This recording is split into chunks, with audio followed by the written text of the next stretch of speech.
pengeliruan tata bahasa yang disengaja. Jadi dideformasi, formasi yang sudah ada dideformasi. Nah, itu kan pekerjaan kepakaran. Satu itu. Kemudian juga yang seharusnya itu diisi ruang dengan enjambment. Jadi ada kalimat yang digantung, ada kata yang harusnya ada di situ dalam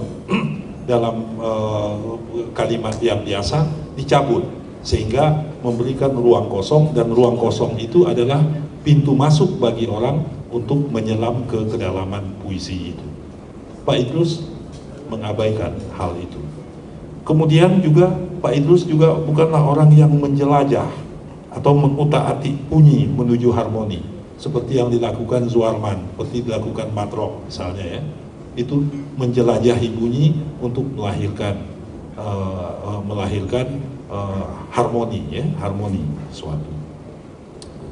Tapi Pak Idrus Tintin, coba kita lihat puisi-puisinya. Bagi dia persajakan awal, persajakan tengah, persajakan akhir tidak penting. Baginya tidak penting itu persajakan seperti pantun, syair, dan juga dalam persajakan seperti dalam ceramah Ustadz Safruddin Saleh Sungai Gergaji misalnya, persajakan akhir. Bagi Pak itu tidak penting. Dia jalan saja. Puisinya puisi Krakatau misalnya ya di sini Krakatau, di sana Krakatau ya, di tengah-tengahnya aku. Kalau bukan kalau ya, kalau seluruh ini bersatu alangkah begini. Bunyi baginya tidak begitu penting.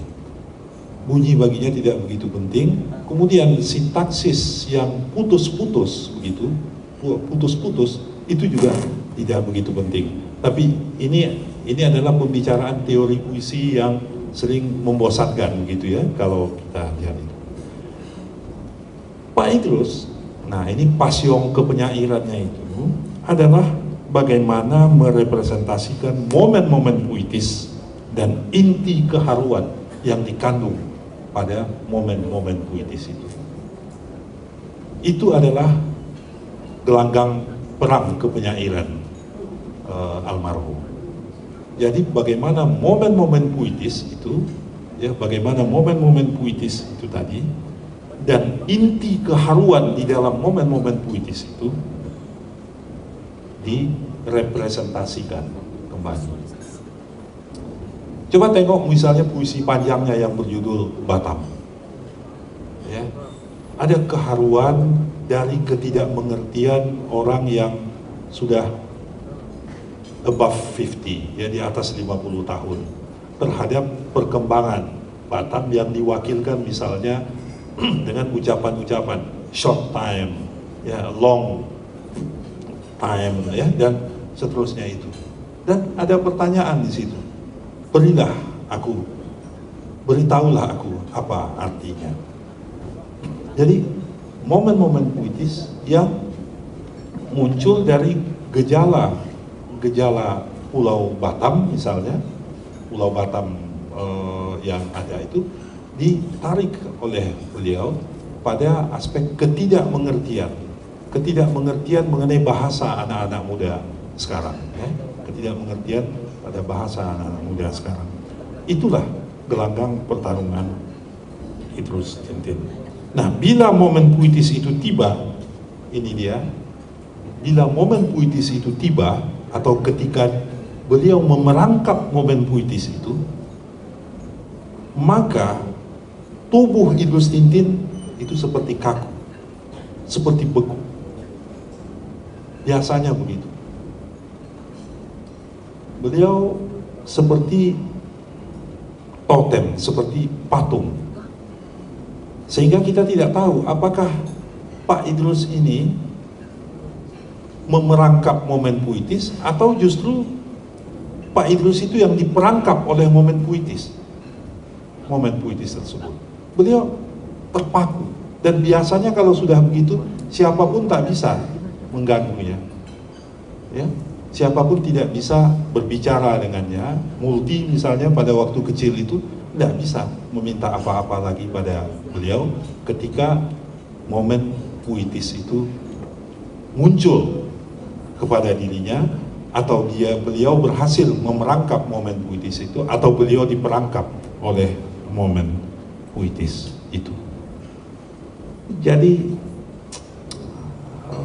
saya merasa bahwa bagi Pak Idrus Tintin, menulis puisi, memproses puisi itu seperti sebuah ritual, ya, seperti sebuah ritual. Oleh karena itu beliau amat marah, beliau akan sangat tersinggung kalau misalnya bukan hanya puisi-puisi yang beliau tulis, tapi kalau juga semua puisi itu tidak dihargai, semua puisi dilecehkan. Saya merasa bahwa karena bagi beliau penyair menciptakan puisi itu seperti menjalani sebuah ritual. Itu ya. Nah, itulah yang kita tengok yang tadi dikutip oleh Mo. Coba masuki puisi-puisinya, maka kita melihat telaga, pulau-pulau, keharuan, dan layaknya burung. Dia bukanlah suasana, dia bukan apa namanya, waktu tidak mengalir deras, tapi waktu itu seperti terhenti, terfragmentasi ke dalam telaga-telaga, ke dalam pulau-pulau, dan ya seperti burung, dia hinggap di telaga, dia hinggap di pulau-pulau puisi itu. Saya sekali lagi mohon maaf, ini hal yang amat berat bagi saya untuk dibicarakan, sehingga ini saya seperti apa, one way saja begitu ya. Tapi itu ya dalam pandangan saya. Nah, tuan-tuan, puan-puan sekalian, inti tema keharuan pada periode luput agak berbeda dengan pada periode murung waktu dan pada periode tarian hutan, ya, nyanyian hutan atau tarian hutan itu. Pada luput, inti keharuan itu bergayut di ruang temaram. Ruang temaram antara nampak dan tidak, dan penuh misteri. Di dalam buku yang diterbitkan oleh Sagang tahun 92 ya, seingat saya, itu Bang Rida menulis esai bagaimana Bang Rida atau aku di dalam esai Bang Rida itu menyaksikan Idrus Tintin di keremangan Hotel Dharma Utama, dan itu secara metaforik menggambarkan keremangan itu memang mewujud di dalam puisi luput itu. Jadi Bang Rida menandakan keremangan dan kita melihat, sehingga barangkali puisi luput itu puisi-puisi yang penuh misteri bagi kita, tetapi dia menjadi cair Bang ketika dibacakan oleh Idrus Tintin di hadapan kita. Dia menjadi cair. Apakah kecairan itu, bukti puisi-puisi itu berangkat dari pengalaman yang amat pribadi baginya, atau karena beliau memang aktor yang amat piawai? Tapi puisi-puisi yang gelap atau taram temaram ketika dibaca oleh Idrus Tintin sendiri, ya jelas bagi kita, sampai oleh kita. Nah, itu dia. Kita boleh berspekulasi.